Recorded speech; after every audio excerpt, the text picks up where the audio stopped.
Welcome to the Dental School Guide podcast, your ultimate destination for all things dentistry. I'm Dr. Tanner Townsend, your guide through the complex world of dental education. Join us as we uncover the secrets of acing dental school admissions, navigating residency programs, and exploring career opportunities. Please share and enjoy. Real quick, just wanted to make all you pre-dental students out there aware of a resource. If you've ever been worried about getting into dental school or are wanting to get into that school of your dreams, then you definitely want to check out a program called Dental School Guide. In the program, we walk you through how to save money, time, and heartache when applying to dental school. There's so much fluff out there when it comes to resources for getting into school, and we are streamlining all of that. With our comprehensive digital course, expert mentorship, and personalized application review services, you'll have everything you need to stand out to admission committees. Take advantage of this amazing resource that will help you increase your chances of getting into dental school. You'll want to check out dentalschoolguide.com. Check it out.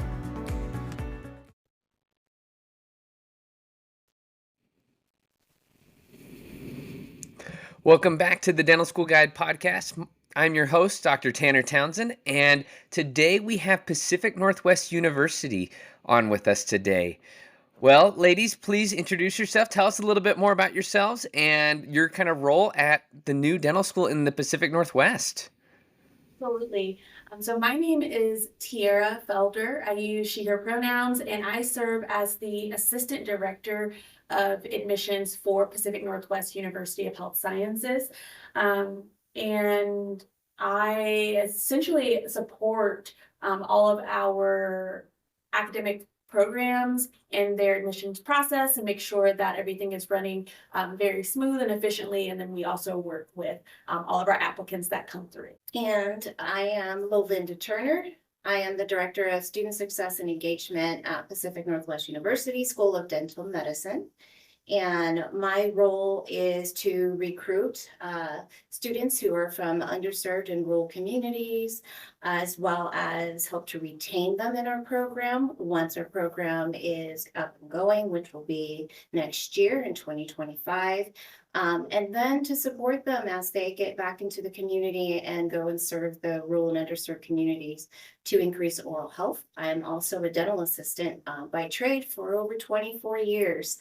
So I'm really versed in dentistry. Wow. Well, that sounds like you guys have some excellent experience, and we are so glad to have you guys on the podcast. So what we'd love to kind of get into right off the bat is just tell us a little bit about the background of Pacific Northwest University, how the new school kind of became incepted, and kind of where you guys are at in terms of accreditation and all that good stuff. Absolutely. So I'll jump in and talk about the overview, and I'll get Melinda to talk about accreditation. So Pacific Northwest University of Health Sciences has a really unique story. Folks in the community in Yakima, Washington realized that there of healthcare professionals providing support to their friends, family, community members. And so people within the community got together and found a field in the middle of really nowhere and decided to build a medical and health sciences university. And with that, the goal was to make sure that folks that are in medically underserved areas and rural areas have the opportunity to have healthcare resources and professionals who understand them and that are going to advocate for them.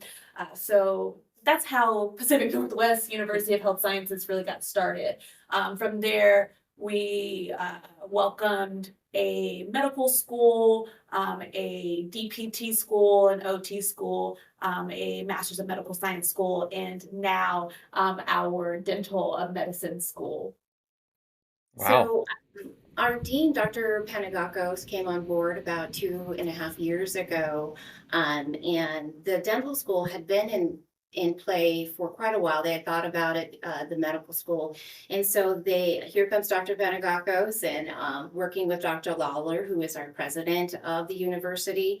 And so right now what we're going through is the accreditation process. The accreditation, they came and visited us back in April. So now we're just waiting for them to finish up the paperwork to give us a date when our application process will open, which will be sometime next month. So we don't have the date yet, but we're waiting on pins and needles. We're excited to get going. We've been meeting with quite a few prospective students and informing them and having our information sessions, hiring our faculty, lots of wonderful and amazing diverse faculty members coming on board. So it's a lot of shaking and baking going on with the dental school. Oh, that is awesome.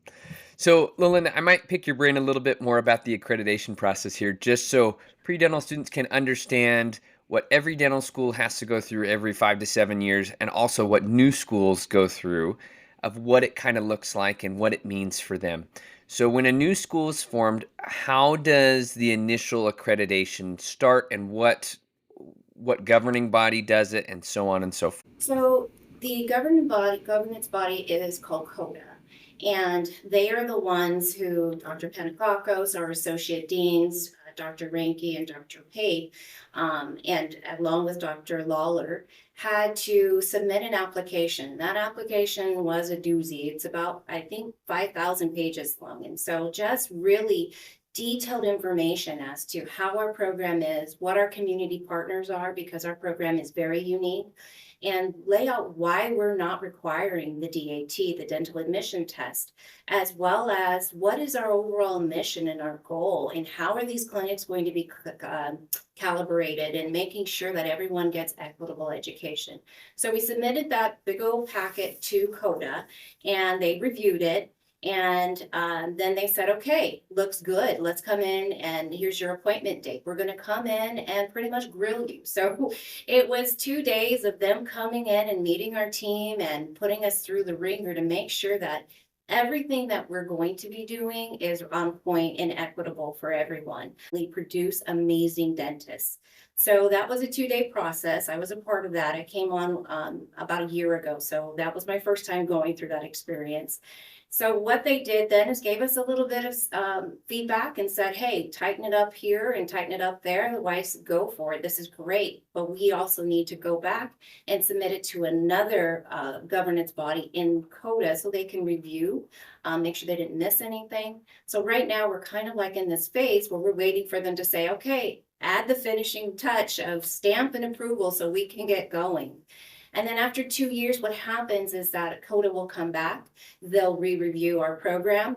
They will do site visits, go to each one of our locations, which we have 3 of, which is in Kennewick, Tacoma, and here in Yakima, where students will be spending their 2nd, 3rd, and 4th year, along with spending 1 year, their 1st year on campus. And then they'll separate and go to the other 3 campuses, and CODA will check out all that, make sure we're good to go. And then they don't come back again until the 4th year and then the 7th year after that. Okay. Well, that is excellent. So thank you kind of for breaking down how CODA works and things like that, because I think a lot of people, when they hear a new school, they're like, what is CODA? What the heck is accreditation, and how does that process work? So it's nice to hear it from someone that's been through it and what it officially looks like. So you had kind of hinted at how Pacific Northwest is going to have a very unique curriculum, which it's kind of exciting. Tell us a little bit more about the curriculum, you two, of what that's going to look like, taking from a student that starts their first year, and you had kind of alluded to they're going to be all together that first year and then they're going to separate. What is the curriculum structure kind of looking like, and how much clinic time are you aiming to get for students? So our students will be, when they're matriculated into our program, spending the first year on campus, and they'll be integrated with our medical students and taking anatomy, gross anatomy, just a whole bunch of medical classes, as well as they'll be working in the simulation lab, learning how to use the equipment, learning how to use our sim to care, which is a virtual reality machine. And so they can really get their hands on. So their first year is very academic based and not so much working in the clinic, but they will be working in the simulation lab. Their second, third, and fourth year, what happens is, and the reason why this is such a great program and why I joined Pacific Northwest University is because of the fact that in the second, third, and fourth year, the students will go to the federally qualified health centers where they will be spending 2 days a week working on patients.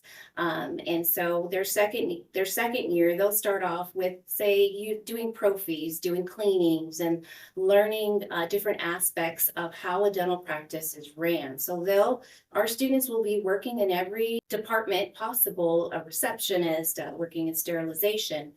The other days that they're in the clinics, they will also be finishing up their education, working on their education, taking classes.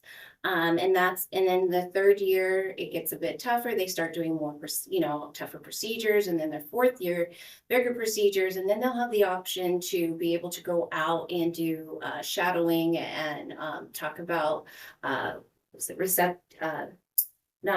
receptors, I can't think of the word, but going out into other specialties and seeing what's going on there, because we don't have specialty programs, but we do have the ability to have those students go out and see what other specialists are doing and being a part of that. Yep. That is excellent. So when a student finishes their first year, are they assigned a site that they're going to be at for the next 3 years, or does it rotate? How does that work?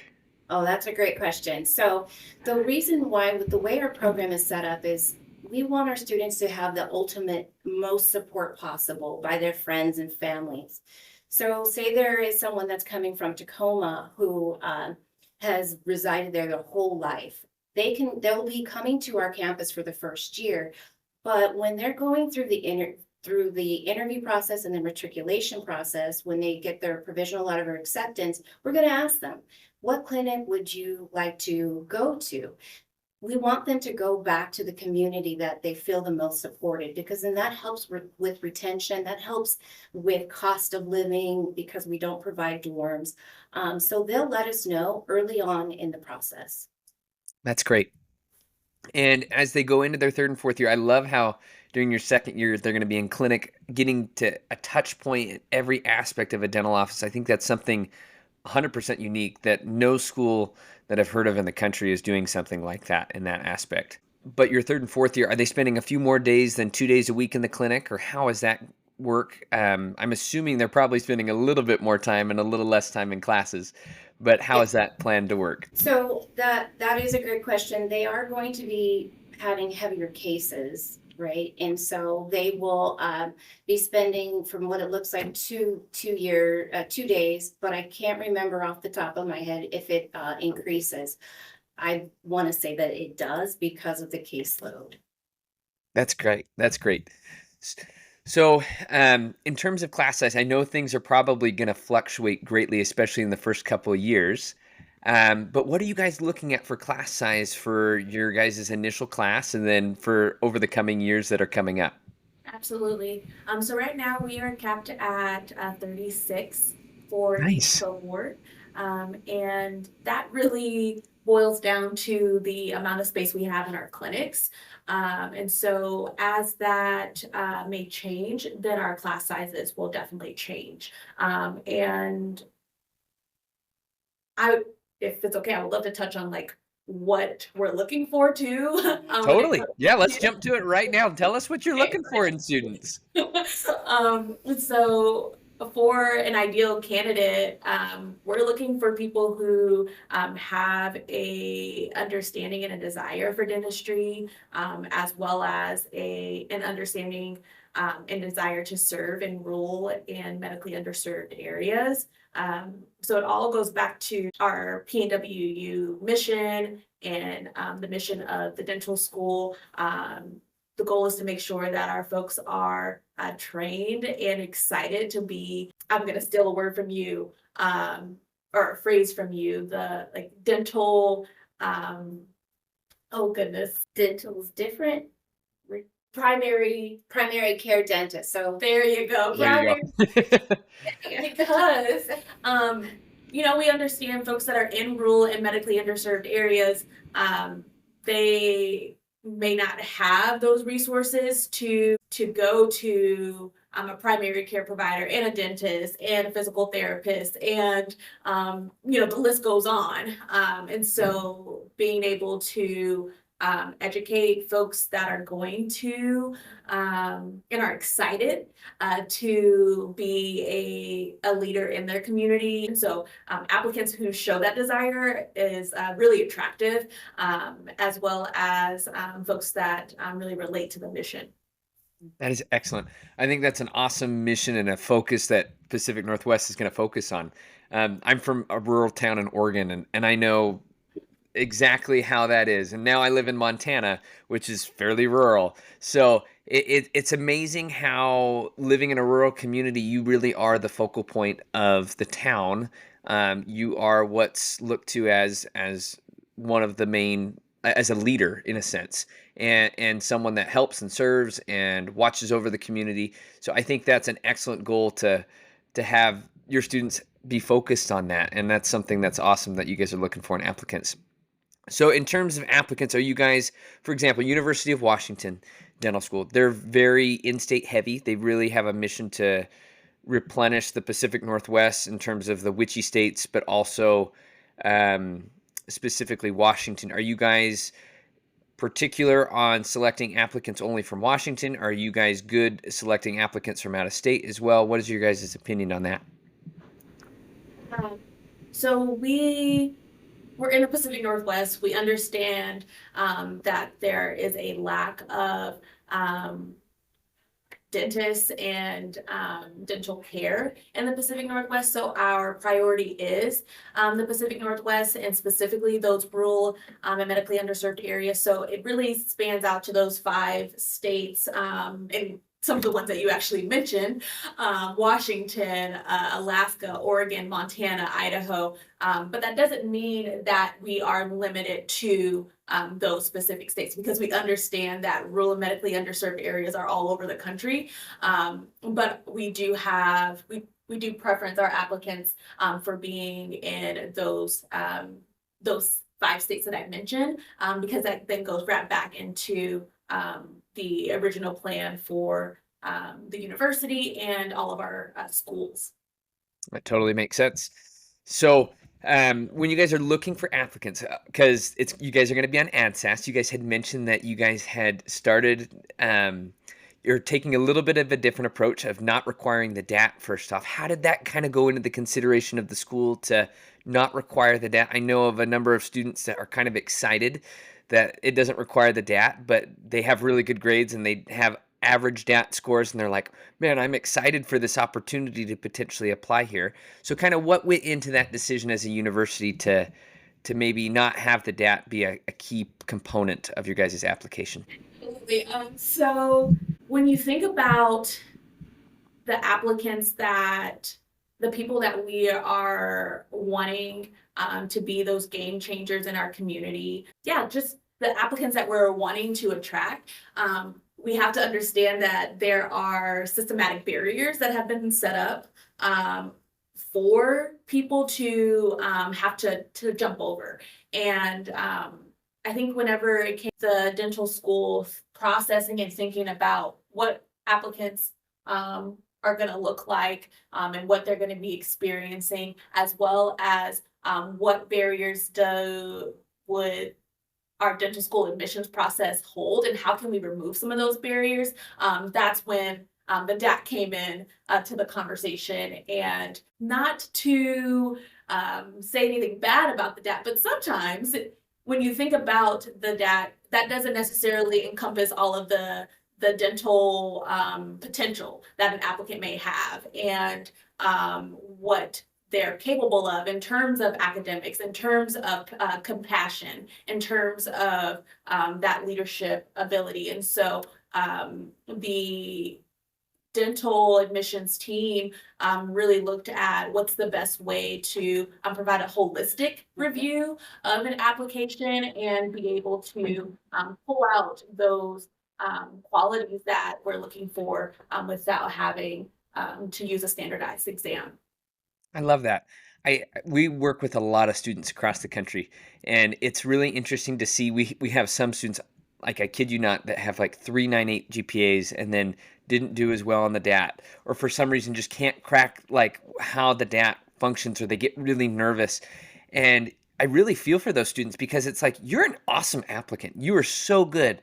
And I don't feel like you're getting a fair shake at all these other schools that rely so heavily on this standardized test. And so I love your answer that you had there, Tiara, that it's very unique, that you guys are looking at a holistic approach and focusing on those rural communities that may have specific barriers that might limit them from succeeding in a way that other places might not have such a barrier. That's awesome. So a little bit more about the applicants that you guys are looking for. You guys have 36 seats, and you've got a lot of excitement that is kind of buzzing. So in terms of application process, another new school that is not requiring the DAT is High Point out in North Carolina. Um, they're not part of AdSAS. You guys are a part of AdSAS. Are you guys following the same AdSAS protocol in terms of December 15th acceptances and all that jazz? Okay. Yeah. That's great. Now, in terms of you guys, are you guys going to be doing in-person interviews? Are you guys going to be doing Kira assessments? What is that going to look like for your guys' school, and how are those interviews going to be structured? Yeah. So we are actually doing a combination of both. We're going to have in-person interviews, and folks that are invited to come or to participate in an in-person interview will be asked to complete Casper as well as Kira Talent. So we're being able to dive deeper into who they are by using all three of those, an opportunity to get to know them. Mm-hmm. We are requiring that, are asking prospective students to take the Casper before should they get a letter of invitation for interview, because we're working on such a tight turnaround because of the December 15th, we have to get that information out. So we're asking them to go ahead and take the Casper ahead of time. And we won't look at the results until we also have the Kira testing in front of us as well, the results from that too. So there's been a lot of students reaching out saying, should I take it? I'm like, get going on it, because when the application's open, we're going to be moving fast. So we want to remove as many barriers as possible, so that way when it comes to the invitation for interview goes out, we have everything in front of us in a good time frame. That's great. So different schools have different timelines, obviously, for interviews. I know some schools have already sent out interviews for August. I know that's a little tricky in your guys' situation because you're waiting for that finalization. But what is your guys' tentative plan for scheduling interviews? Are you looking September, October? I know it's probably going to fluctuate somewhat just because of the nature of the unsurety of CODA finalizing everything. But how are you guys planning on structuring those in terms of, like, do you guys have in-state people coming all at once and then out-of-state people and so on and so forth? Well, right now, depending on what CODA's doing, so we're All kind CODA. of down right now. We're hoping to have our applications come in but interviews start mid-September. Nice. That is the goal. It just depends on what CODA does and when we start getting all of the information, we can get them. So that's the whole goal, is to try to get these prospective students on campus, so for a full day, get a tour, get to meet other student ambassadors as well as, and then do their interview the afternoon going into about 4 or 5. So that's the goal, is hopefully mid-September we can start having interviews get going. It just depends on CODA. That darn CODA just takes a long time. I've been a part of a couple different site visits, and they're very interesting experiences. So hopefully they get it in quickly for you guys, and that kind of gets moving in that direction quickly. In terms, you had mentioned earlier, Lalinda, about how you guys have some info sessions. And so we've got a lot of students that have expressed some interest that we've spoken with. But where can students go to get really good information about those webinars that you had mentioned, or extra information about Pacific Northwest University? Absolutely. So Dr. Benegakos and myself, and well, the whole team, I'll say that, we really want to make sure, and the university, make sure that the students have access to us. So, prospective students have access to us. So each month, Dr. Benegakos and myself and a member of the admission team, we do the info sessions, usually the third Tuesday. And any person who's interested in finding out about our program can go on our website and sign up for them. So Dr. Panagakos leads it. I'm on the chat. We kind of have the system down. And then once they've gone to one of the admission, to the information session, they can set up time with me, one-on-one. And so I've had the pleasure of meeting some amazing prospective students, and I spend as much time as they need going over their transcripts, giving them more information about our program, giving them advice on what to, make sure with their access application, what we're looking for, what their personal statement, like we're a very different type of program, such as we want to make sure that people are coming that want to come into our program are coming so with a heart. That's the biggest thing. Come with your heart, and of course your mind, but your heart is important because you're going into communities, you'll be working in communities that need compassion, that need understanding, that need to not be judged because they have rampant decay. There's a lot of underserved communities out there that need particular students that we will have.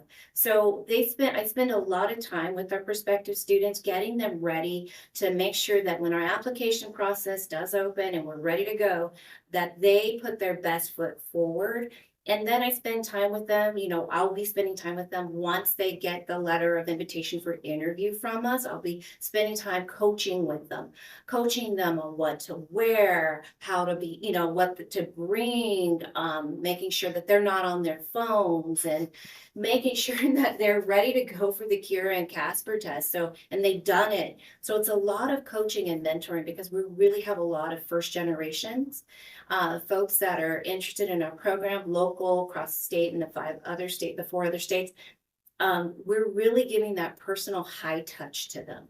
And that's what makes us a very unique type of dental program, is we really are invested in giving them our professional and our personal time to make sure that their goals and their dreams are going to be met. Wow, that is amazing. That is really cool. Well, if you're okay with it, let's kind of move a little bit towards some of that coaching aspect. Because pre-dental students across the country, I think one of the things that we notice is there's a lot of cloak and dagger, and there's so much out there on the internet that's just kind of bad information about the dental school application process to other schools. And schools sometimes are a little hesitant to share information, or it's just students talking amongst themselves and they're guessing what admissions are thinking and what to do and what they're looking for. So, Lolinda and Tiara, I'd love to pick your guys' brains real quick about just some different aspects that you mentioned, Lolinda, and let's walk a couple of them through of what you guys are looking for and what you guys recommend that you like to see on applications. So let's maybe start with the personal statement. What are you guys in specific looking for with a personal statement that someone sends to you, and what is a personal statement that jumps out to you when you read an application? So with their personal statement, when I'm coaching and mentoring these prospective students, these amazing students, I tell them to write something from their heart. What was the thing that made them say, I want to be a dentist? And what was the key motivating factor that said, I'm going to go? Tell us a story, give us a story that is real, not my dad and uncle, my sister and brother are dentists, and I think it would be really cool. No, we don't want to hear that. We want to see you and why this matters to you and the community that you're from, especially from the diverse and, underserved communities, because that's where we want them to go back to. So with the application process, that's one of the key things that I coach them on, is just tell us a story from your heart. And when I meet with these prospective students, and that's the question I ask them is, why do you want to be a dentist? And the minute they start going into my uncle, my brother, my sister was a dentist, and so on, I stop them and say, okay, let's back this up. And most of the time, 60% of the time, I start getting the tears, because they start reflecting of the moment that they said, oh yeah, I need to do more. And so that right there is what gets them going, and they write their letter, and we review it, we talk about it, and they just said, thanks for asking that question and making me rethink it, because now I get the difference between your program and the others. That is awesome. And so with the other aspects of the application, a lot of schools have emphasis on shadowing, volunteering. Um, in terms of shadowing requirements, do you guys have shadowing requirements? Yes, absolutely. So we have shadowing requirements as well as some volunteering components. So we want to see that you have taken the time and shown that you are invested in dentistry in your community by providing those. So it really depends on where folks are at, because we do have some potential applicants that are dental hygienists, and so that may be their shadowing hours. Like you don't necessarily need to create new shadowing hours if you are deep in that program already, or in that environment, excuse me. And so Belinda, if you want to provide the specifics. Sure. So with our job shadowing, if you're from the dental profession already, say a hygienist or a dental assistant, if you have 5 years or more experience, then you do not need to do. We have a total of 50 hours that you need to complete for job shadowing. If you are a dental professional and you have over 5 years of experience, you don't need to do 25 hours of that, because 25 hours of that is for general practice. It's for those people who haven't been in dentistry. We want them to do 25 hours in general and then 25 hours in specialty. So with those who have been in the dental field for more than 5 years, we ask them, okay, we need you to do 25 hours in specialty, which is 5 hours in endo, 5 hours in ortho, pedo, oral surgery, and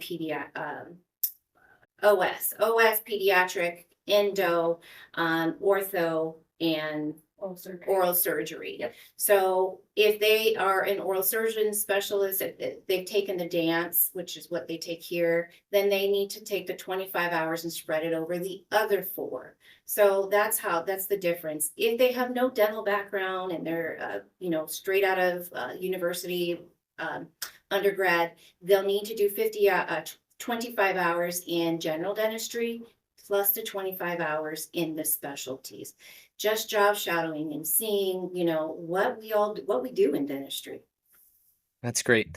And so you had mentioned the shadowing. Are there any requirements? You said volunteering may have some requirements as well. Are there any other requirements that you guys require for the application outside of the classwork stuff?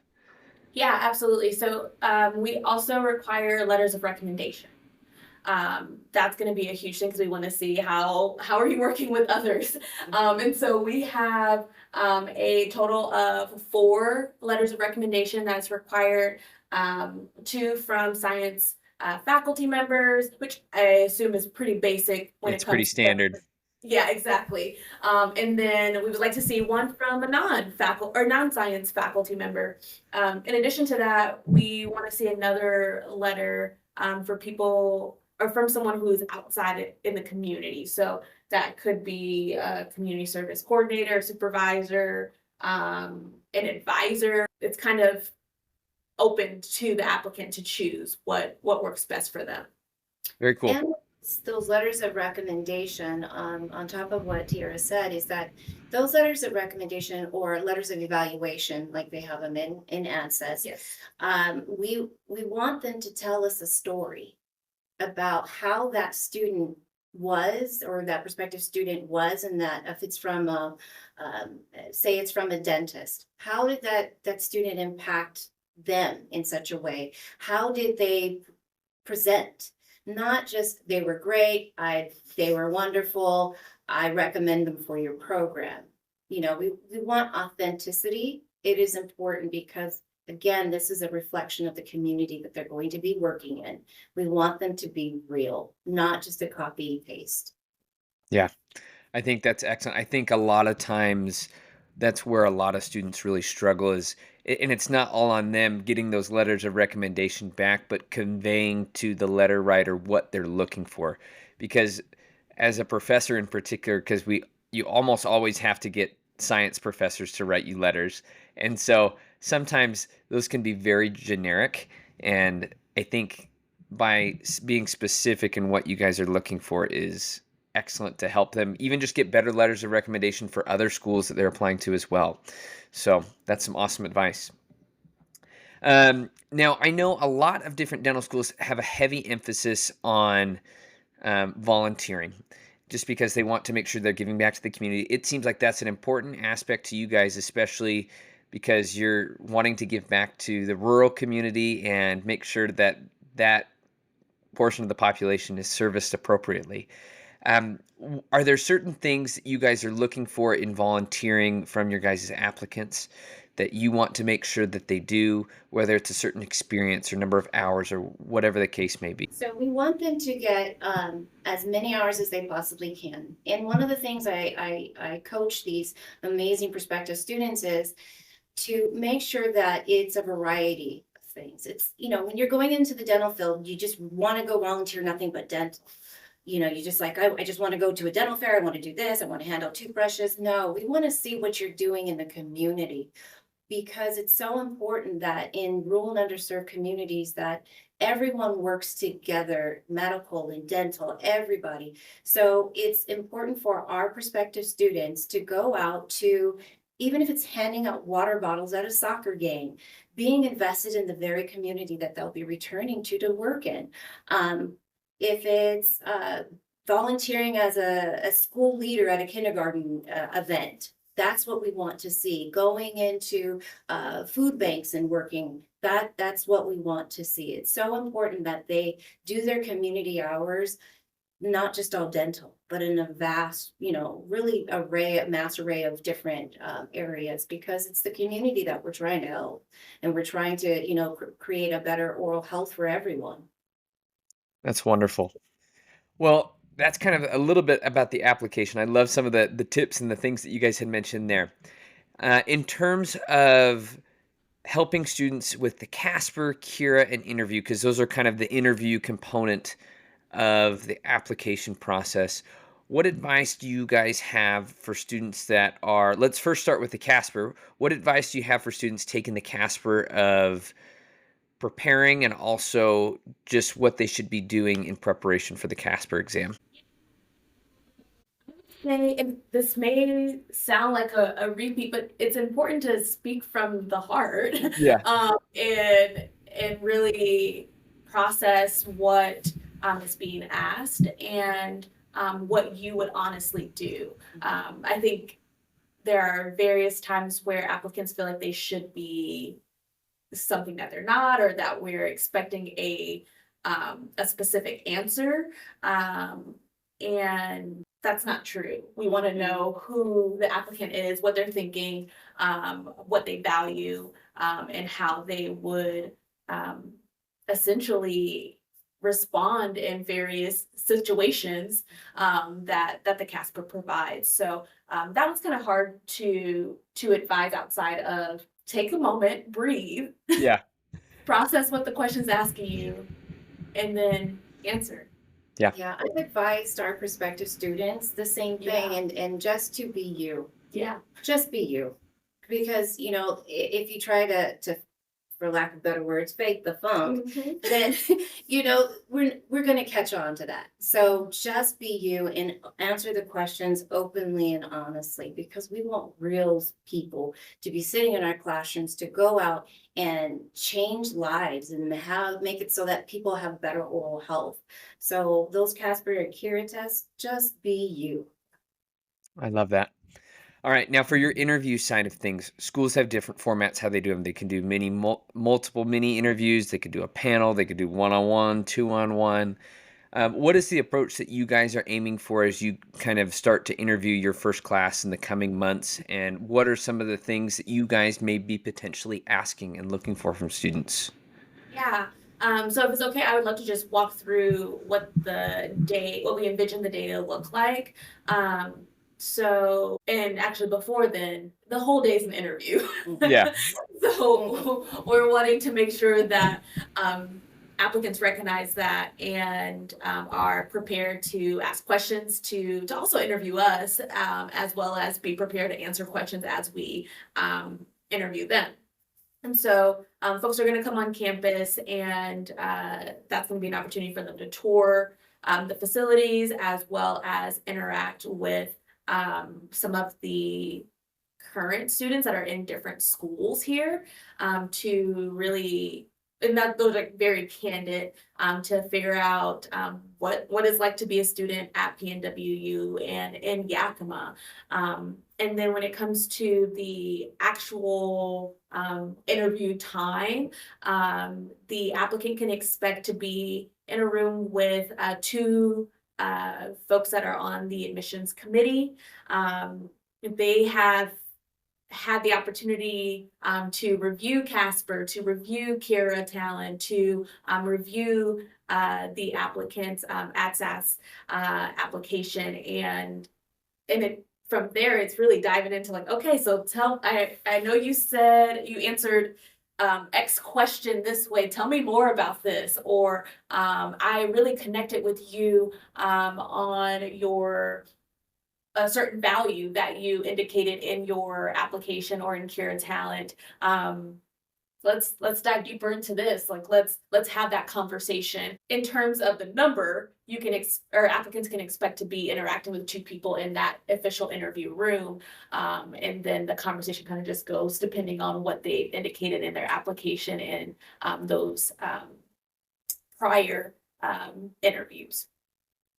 Okay. So it's not, so to answer your question, it's not like a mini interview. Like everyone doesn't have the same question and situation as indicated in like Kira Talent and Casper.